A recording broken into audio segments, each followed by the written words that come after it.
تعرفوا بزيت زيتون وليمون احلى صوص، احلى صوص تحفه اسمها لافو ليمونو. يلا بينا نعملها. دلوقتي بقى بنعمل ايه؟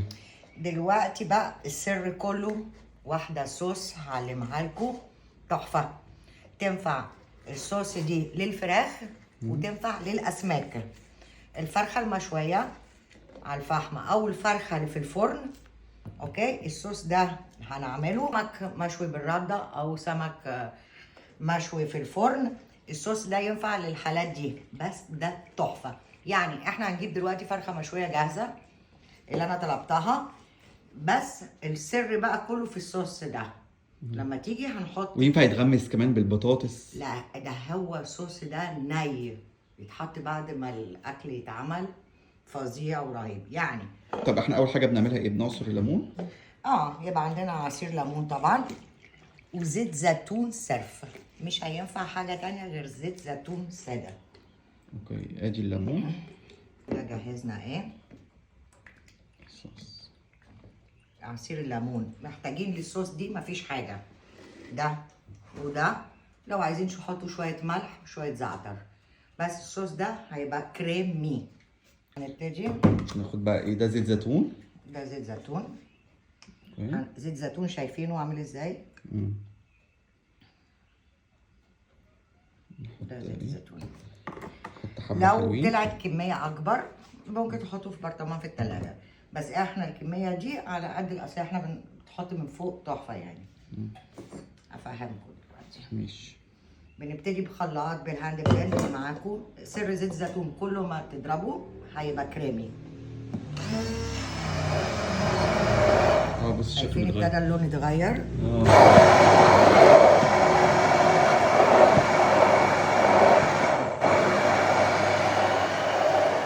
هنقعد نضرب بالهاند بلندر لمده دقيقتين. كل ما زيت زيتون ضرب اكتر كله هيبقى كريمي اكتر يمسك.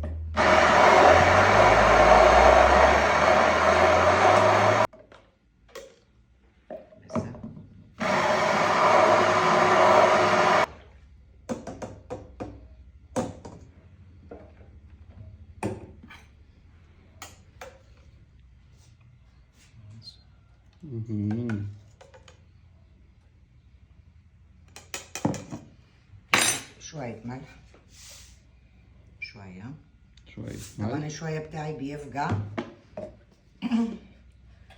شوية زعتر، بس هو المطلوب المزازة بتاعت الليمون على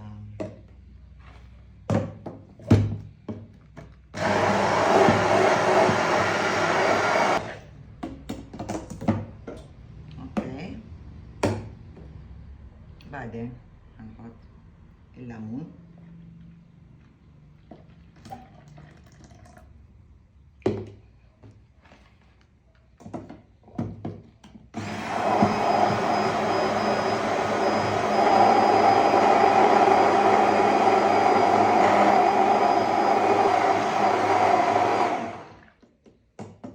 بصي لونه فتح ازاي.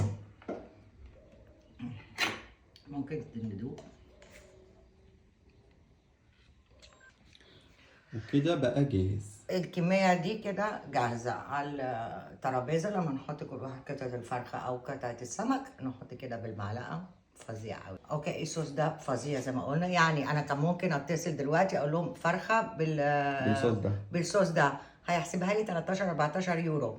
انا بجيب الفرخه ب 8 يورو مشويه او اعملها هنا. كل الفلوس كانت على الصوص ده. الصوص ده ممكن نعمله في البيت ونحتفظ بيه. يلا يا جماعه، دلوقتي ميعاد الغدا. جبنا الفراخ الجاهزه اللي احنا شفناها امبارح في الفيديو بتاعت فيروبولوس، بتاعت فاسيلوبولوس اهي. دي نص فرخة؟ دي نص وجايبة واحدة. اوكي.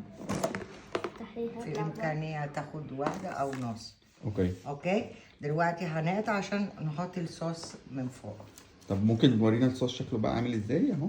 بص ده كده الصوص اللي احنا عملناه الصبح، سبته في التلاجة. بص عامل زي ايه؟ كريمة. شايفين؟ أنا قلت أحطه لكم هنا عشان تشوفوا. بص هتلاقيه تقل بقى. طبعا كل واحد هياخد قطعة الفرخة ونبتدي نحط الصوص من فوقها. وممكن يتحط فوق الفرخة، مظبوط؟ ايوه، هو معمول عشان كده كده. اوكي. اوكي. تبتدي تاخد الصوص كده اوكي. وتحط من فوق. ده هيغير طعم الفرخة فظيع. تماما.